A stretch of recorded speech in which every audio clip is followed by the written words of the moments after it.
some big results as the table begins to take shape. My name's Mark. Let's talk rugby.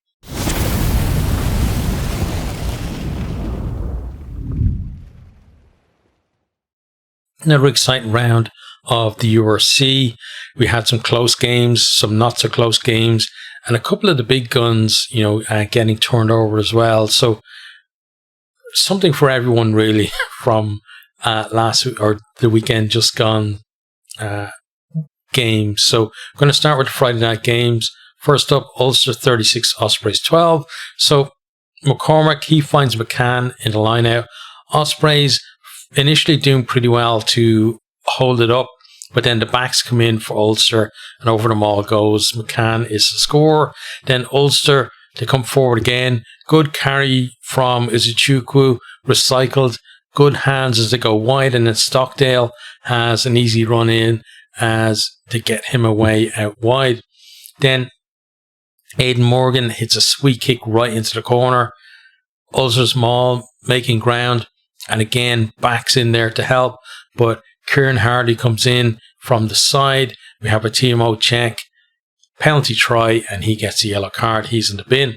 From the restart then, Ulster bagged a bonus point try. Stockdale, decent carry from him.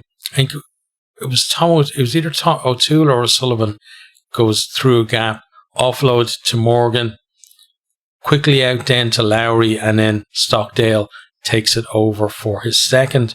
But you have a TMO check and it's ruled out for a forward pass. So, lovely try, but it wasn't a try, unfortunately for them. So then Ulster, they're picking and going, and then eventually Marcus Ray, he drives over, and Ulster now do have that bonus point try, and they're 24-0 up. Ospreys, they go to their maul. Ulster seem to be dealing with it, but then the big trend now is backs come in to give you that extra bit of push, and it goes down, but then they roll around the Ulster defence, and Parry is able to break off and get over to score. And it's going to be interesting to see, with this the trial laws about just one stop, because generally the backs come in at that point where the one stop happens, right? So there's going to be interesting to see what happens with that, whether backs are just going to stay out of mauls now altogether or not. I don't agree with it, because I feels like they want to take the maul, not necessarily take it out of the game, but certainly make it less important in games. But from here then, McCormack, he taps a penalty and goes for the line and catches the Ospreys defence completely on the hop to score. Ospreys then, they're on that Ulster line, they manage to suck into defence with one out runners and pick and goes, and then they go to Witt and Giles gets over in the corner. Ulster then, they march them all a long way forward into the 22, and then they go to Witt. Good involvement from James Humphreys, and then Stockdale with an acrobatic finish in the corner. Really well worked there from Ulster, and that was basically it. That was our final score in that one. Ospreys, they do have a lot of players missing. I think that they mentioned in the commentary that it was like 17 players out or something. So, any team's going to struggle with that. But I do feel like there's a wider issue with them as well. They seem to be low on confidence no matter who is there at the moment. Certainly nowhere near the team that we saw, pulling off that miracle to get into the playoffs last season. And, the fact that Ulster started the game so well too, kind of put them on a hiding to nothing really on that one. Yeah, and it feels like, there's a few teams at the moment now who are looking for just the results to just get a little bit of confidence back into the squad, and then guys suddenly start believing in the processes again, and things go from strength to strength. And Osprey is definitely one of those. Ulster, as I said, really fast start for them, building a big lead early on. And, the guys who are on emerging island duty as well, the likes of Sheridan and Izuchukwu, really giving them some, some extra impetus. I felt Stockdale was excellent as well throughout, and then I thought Ben Carson was impressive in midfield as well, and they have been improving now through the season as well. So looks like they're kind of heading the right way under Richie Murphy, which is definitely going to be pleasing for the Ulster fans. Given how much of a disaster last season was with everything that was going on the field and off the field as well. Like, Ulster really did need a bit of a reset, and it feels like they're getting that at the moment. Okay, next one then is Scarlets 23, Bulls 22. So first of all, sublime hands from the Bulls as they just absolutely slice Scarlets open. Moody involved a couple of times and he finishes it under the post. Just really slick hands from them. And I feel like, Bulls, we talk about their forwards a lot, but I feel like at URC level, especially, they don't get the credit that they're due really for how good the handling is when they move the ball as well. They've got some really exciting backs and the forwards can play as well. Scarlets then tap and go from a 5-meter penalty.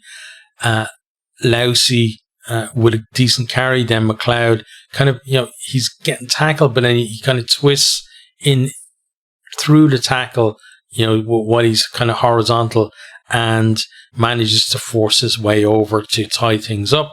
Bulls then drive a 5-meter maul. Scarlets forcing him towards the touchline. So Bulls spread the ball in field, and all the Scarlets defence go with them. So there's a massive gap back out on the tram lines where the maul took place, and Berger just spots it and waltzes over to put Bulls back in front. Then Moody and Aronson, they combine well as Bulls, they look to the width. Moody then gets another touch and goes close to the line. Aronson then dots it down to score, but the ball went loose from Moody, so we have a TMO check to see if the ball went forward, but there was no knock on in there, so the try is good. Then Johan Lloyd,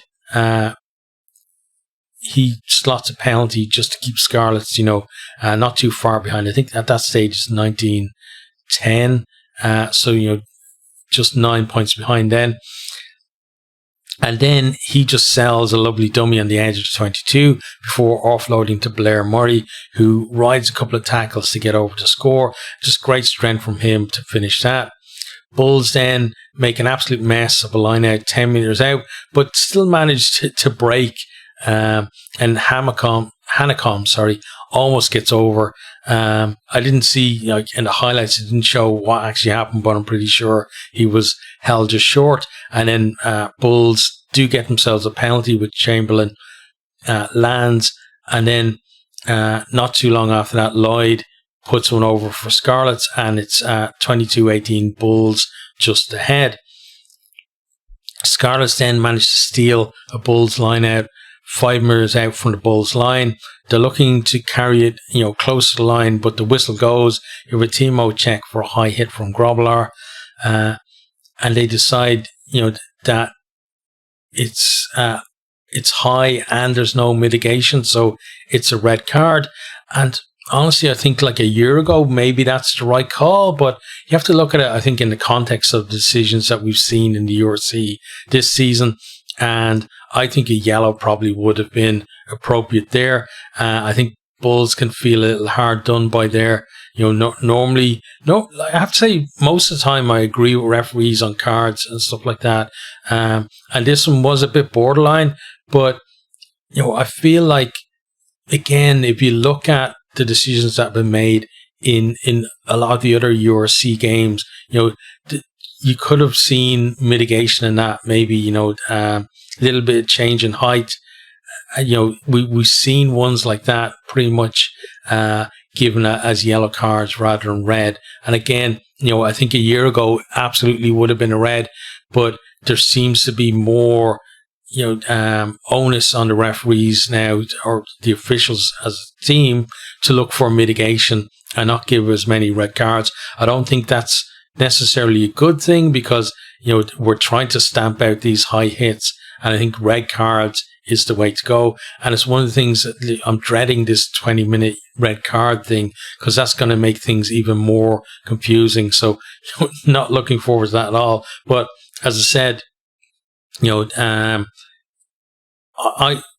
given the way things are going, if it was like, in terms of player safety, I think it's a red card. But in terms of, you can't just look at it like that. I think you have to look at it the way things have gone this year in the URC in terms of these types of tackles and what's happened. And for the most part, what's happened is mitigation has been found. Some of it a little bit dubious, like, it seems like only a slight dip in height has been enough on a lot of occasions to make it a yellow. And I think this is one that would have kind of gone into that same category. But then from here, Scarlets looking for the lead score. They're into 22. They go wide to Rogers. He's got a lot to do out wide on his own. But first he steps Aronson, then he steps Moody, and then he has the strength to get over to finish. And just, a great piece of play from him. It looked like, he'd almost no chance of getting over, but brilliant from him. And then Scarlets see out the rest of the clock for the win. So Bulls have had a fantastic start to the season. They started this game really well too. They're definitely going to feel aggrieved about the red card, given what I was talking about earlier. But you have to look at other things as well. They only scored 3 points in the last 50 minutes of the game.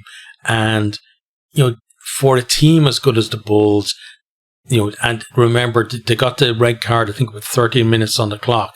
So, from minute 30 to minute 67, they only scored 3 points. And that was like in the 49th minute, so didn't score at all in the last 30 minutes of the game. And, for the bulk of that, it was 15 versus 15. So, I don't think you can completely put the blame on the red card for this defeat. I think the Bulls looked the better team for most of the game, but didn't take the chances. But I expect them to be really up for it and to up their performance as well against Benetton in the next round. Scarlets, 2 wins in a row. Since I bought my Scarlets jersey, but still, that's definitely just a coincidence. There's no way that I don't believe in anything like that, like Lucky Charms or anything like that. So there's no way that me buying a Scarlets jersey has anything to do with their uplifting form. But as I said, they're staying in games and they're giving themselves chances that they really weren't last season. So I think it's an overall improvement from them that's allowing them these opportunities to win games. Next time we have Zebre 9, Lions 10. So Lions off feet of the ruck, and Monte Maori strokes the penalty over to give Zebre the lead. Then we have a high tackle from Schumann on Monte Maori. It wasn't on Monte Maori. Schumann with the high tackle. I don't know who it was on, but then Monte Maori doubles Zebre's lead. Lions then battering away to line.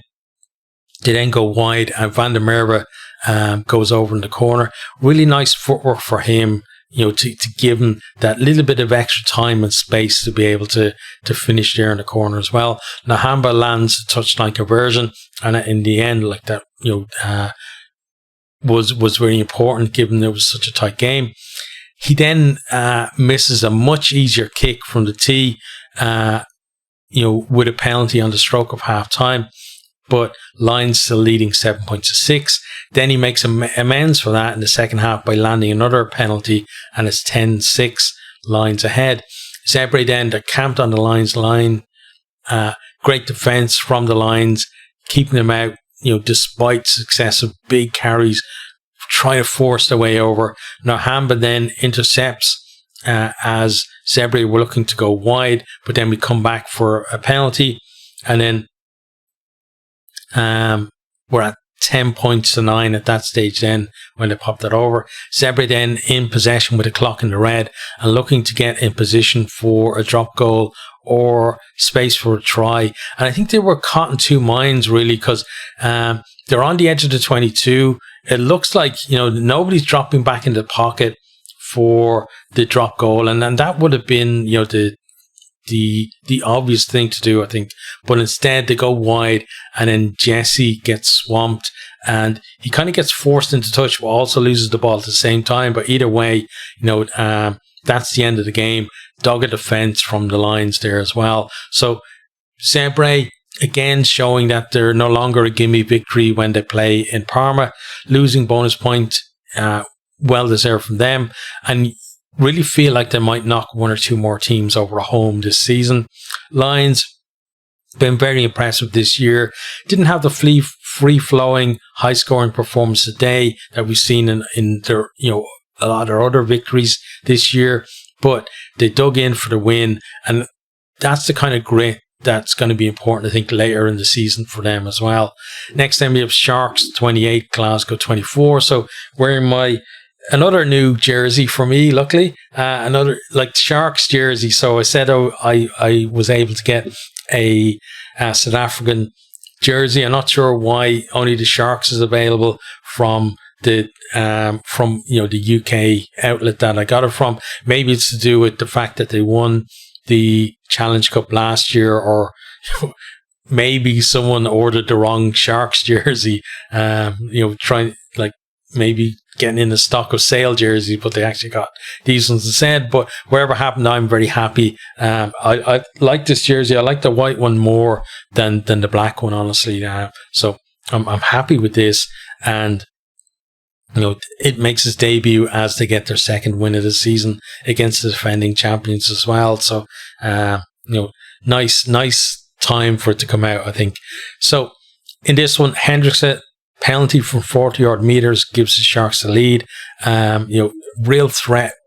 Give away a penalty anywhere in your own half, and this guy can definitely put it over. Then to Pilotu, he puts Rowe away on the left. Passes it inside to McDowell, and then on to George Horn to finish. Conversion then makes it 7 points to 3, so Glasgow ahead at that stage. Sharks then have a 5-minute line out. They get their maul going forward.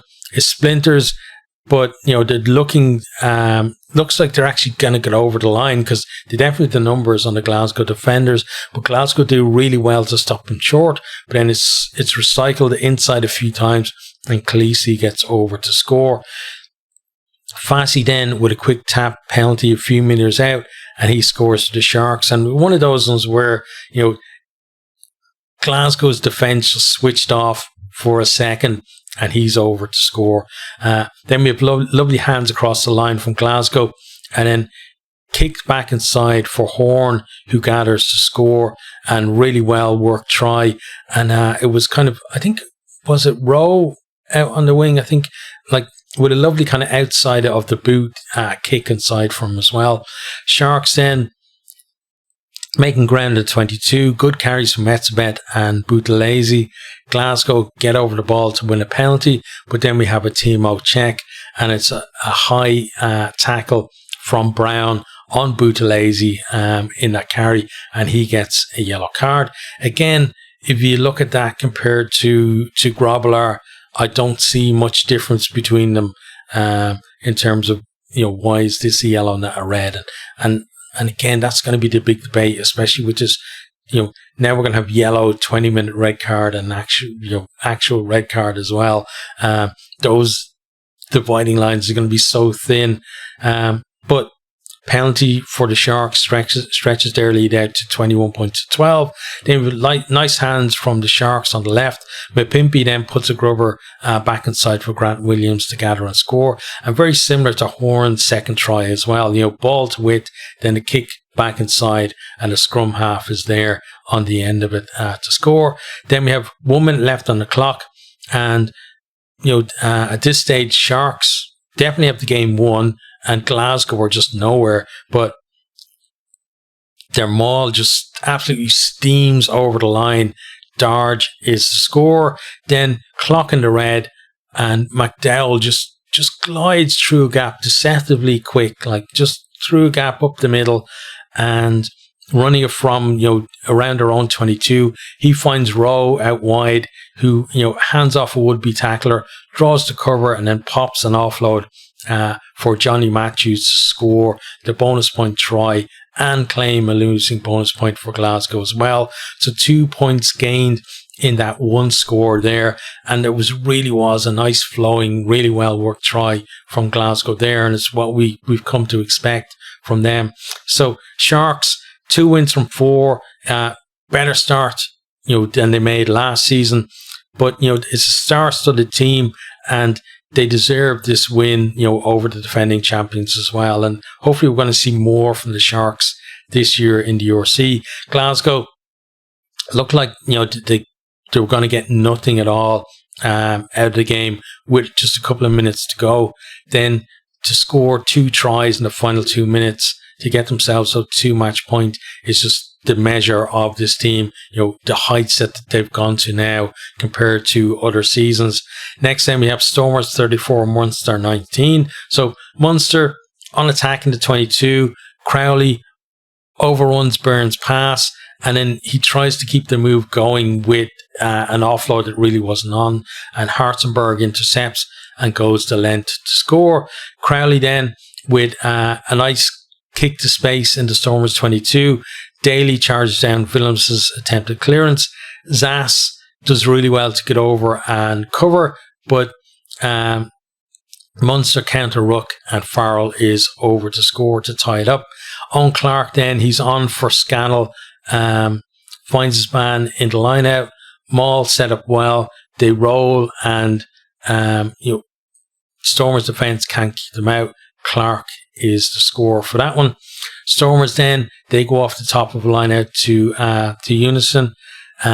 He carries well. They win a penalty. I think Hearn was basically told to leave it, and he didn't. Quick tap, and then this guy's name I always forget. I always have to listen in the commentary, and then I can remember. But it's Tienison, I think. He forces a way over to score. Good low body position from him. Then we have some big carries from the Stormers forward. Sucks into the defence. Great hands across the backs, and then Nell is over to score. Farrell then goes close for Munster, and then we have a lovely pass from Murray. Coombs finishes from close range. Like that guy, give him the ball 2 to 5 meters out, and more often than not, he's going to get you over the line.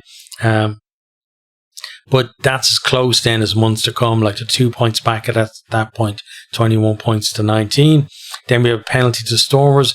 Coombs pinged for no clear release to break down, and Stormers starts to stretch away. They get they work it back up to the edge of the 22, and then drop goal from Willemse makes it 27-19. Then Munster, they keep going. The clock is in the red. They're basically looking to score something, to get themselves a losing bonus point. If they get another try, they're going to get like a try bonus point as well, kind of similar to the way Glasgow were. But they're pushing it, and they did it a lot in this game, and almost inevitably it gets intercepted, and Nell runs it in under the posts. So Munster, they're in the game on the scoreboard for most of it, but they never look like winning the game, honestly, for me. A lot of force in the play. I think 3 passes went directly into touch, and I felt that Crowley probably had, for me, his poorest game that I've seen him playing for them. The scrum struggle as well, and feel like they need to regroup from here and just have a look at where they're going and what's happening with them.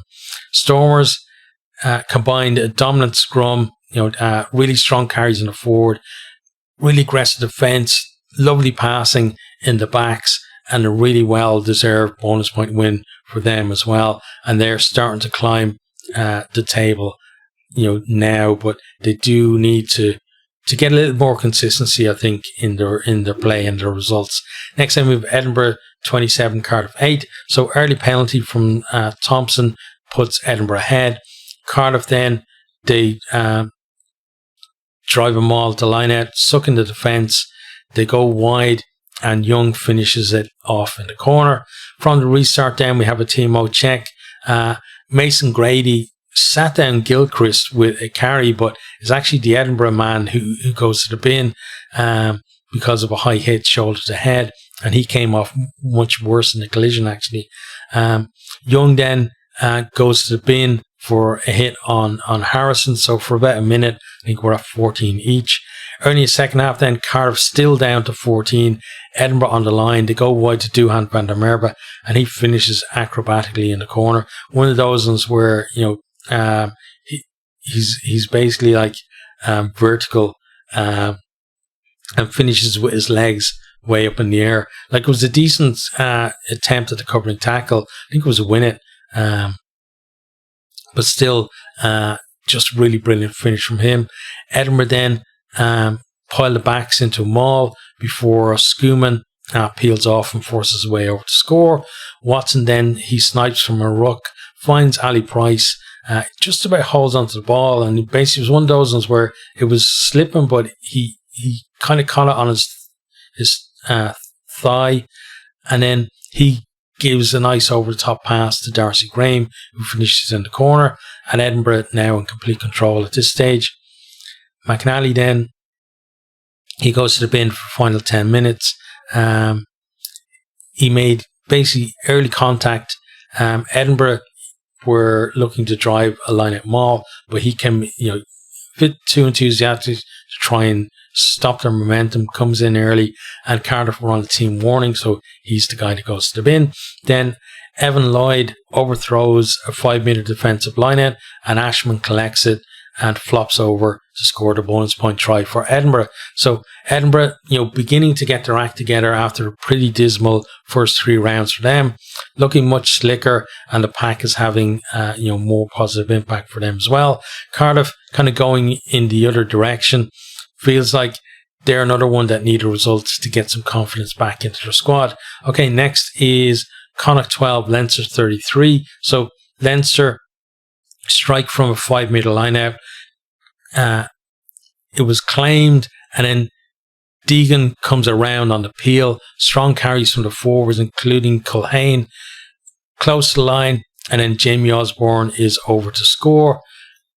Leinster then spread it, you know, in front of that Connacht defence.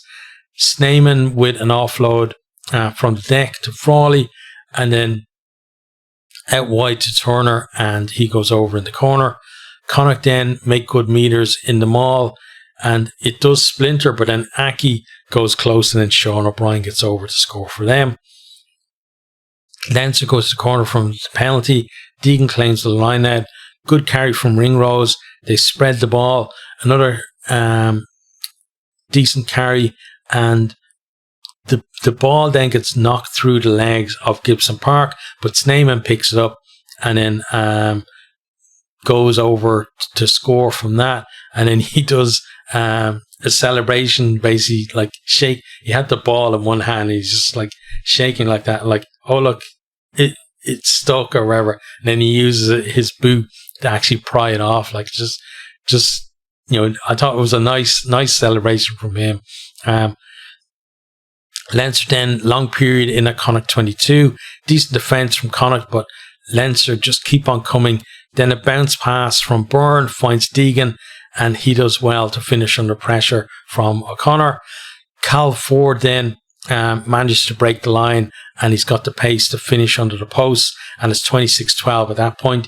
Then Andrew Osborne, he catches the restart, spins, and then runs away over the try line. Very similar to Mac Hansen's try against France, where he just kind of caught the restart and just ghosted in to score. And that was the final score of the game then. So Connacht, you know, they struggled in the first half to get any kind of field position. And then when they did have, you know, decent, you know, possession and position in the second half, they found, you know, the Leinster defence a little bit too stubborn for them. I thought Bundy Akido had a great game, and you know, Piers O'Connor was decent as well.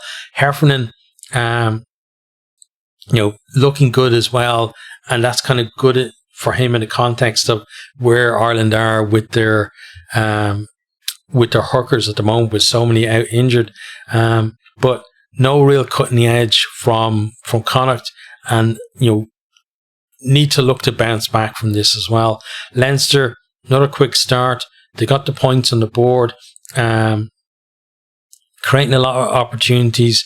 Snyman, as I said, was immense. Deegan, really impressive this season. Ryan actually played better than I've seen him this season as well. Frawley went off injured though, so that's definitely going to be a worry for them. They started the season better this year as well, but still got to see if they can keep getting that balance right for the rest of the season. Okay, final game then of the round. Dragons 21, Benetton 31. So Bernasconi, he goes in the bin for Benetton, and Dragons looking to move the ball. They get Rosser free out wide, but his attempted pass back inside is actually picked off by a Benetton defender. Then Dragons continue to attack with that man advantage. Rio Dyer making some good ground. Lloyd Evans, though, with a poor pass out wide that kills their momentum. They still hold on to the ball, but there's another scrappy pass then back inside, and then they give away a penalty. Benetton then on the attack, still a man down, but Joe Westwood intercepts on the edge of his own 22 and goes the length of the field to score, despite a valiant effort from Lina to chase him down. Benetton then go to the maul 5 metres out. It's jogging forward, halted on the line, but then the backs give them the impetus to get over and score. Then Bernasconi is the guy who gets the plaudits on that one, and Benetton a slight lead at the break, 10-7. Williams then drops an up and under in his own 22, kind of like just bounced off his chest. Then Avaka collects the loose ball, sells a dummy, little bit of a step, and then the tie head prop goes charging over the line to score, and he's going to be telling the grandkids about that, when you just know he's going to be like, and then he's going to be sitting in the bar as well, like 20 or 30 years time from now, and the distance that he went in from is going to increase with each retelling, I think. Dragons then overthrow a 5 minute line out, but luckily Lloyd Evans gets there first and he goes over to score. Benetton then camped on that Dragons line. Manfredi picks and forces his way over, and then after that then they drive a 5 minute scrum over the line, and Cannoni scores the bonus point try. Dragons, they've got the last say as Lewis Hughes goes over from close range, but too little too late from them. So Dragons certainly more competitive this season, but still don't quite have what it takes, I think, to win consistently in this league. They scored some good tries and defended well at times, but lapses cost them, and you really have to put in 80-minute performances. Benetton slowly getting their season back on track. They got the bonus point in this one. That's definitely going to please them, but still more improvement to come from them, I feel. Okay, now let's have a look at the table. So at the top there, we got Leinster, 5 from 5, 25 points, maximum points from them. So you can't really argue with the start they've had to the season.